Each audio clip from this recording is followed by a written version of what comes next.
He said it loud enough for the microphone to catch. "You're not my real son anyway." It wasn't anger in his voice. It was dismissal, the kind a man uses when he's trying to crush you in front of a crowd. Every chair in the hall shifted at once. Gasps, murmurs, someone's champagne flute clinked against the floor. I smiled. Not the smile of a son embarrassed, the smile of a man who had been waiting for this exact moment. I walked to the podium. The applause from my name being called was still fading, replaced by a thick, awkward silence. I pulled an envelope from my graduation robe. White, crisp, heavy. My father's wife, the second one, froze in her seat, her face drained of color like she'd just seen the executioner walk in. Flashback, before the knife went in. I met him when I was 3. He married my mother when I was 5. He wasn't perfect, but I was a kid. Perfection wasn't part of my checklist for love. He was the man who taught me how to ride a bike, how to shake a hand, how to hide fear when someone bigger tries to intimidate you. I believed in him. Even when he left my mother for the woman now sitting in the front row wearing pearls that didn't belong to her. I still showed up for him. Birthdays, Christmases, even when my seat at the table felt more like a courtesy than a welcome. But something shifted 2 years ago. The first cracks. It started with the little things. A missing invitation to his company's annual dinner. A forgot to mention about his vacation trips. Her, the second wife, calling me your father's son instead of just son. Then, a month after my 21st birthday, I stopped by his house unannounced.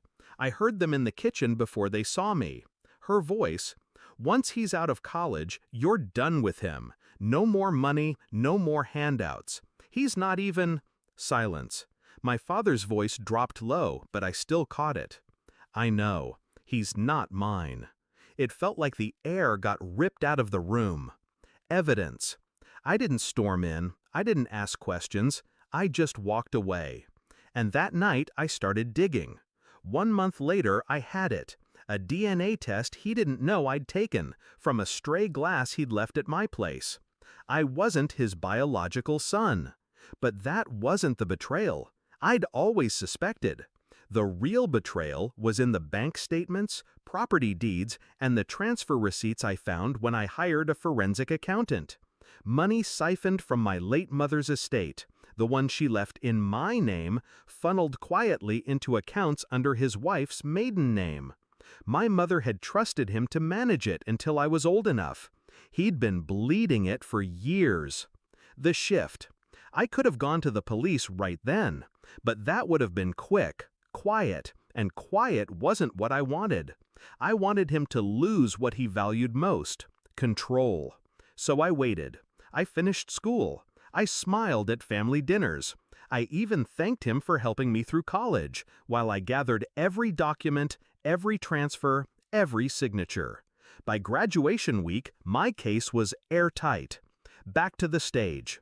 I set the envelope on the podium and looked straight at him.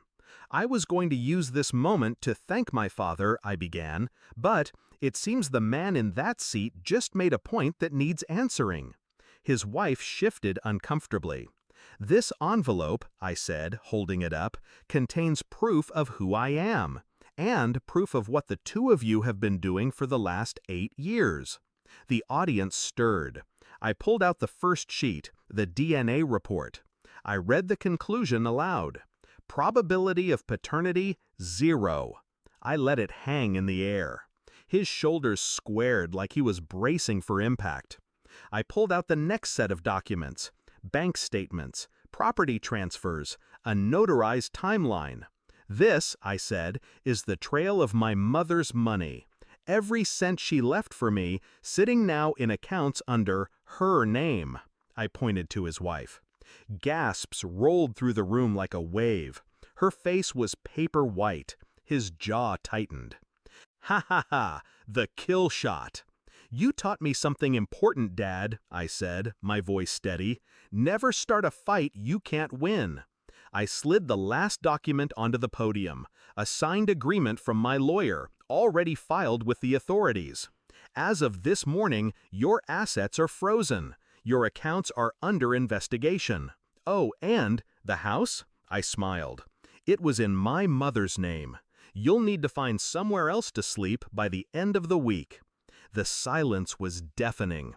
Then a ripple of whispers.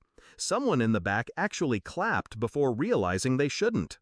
My father didn't speak. He just sat there, gripping the arms of his chair so tight his knuckles went white.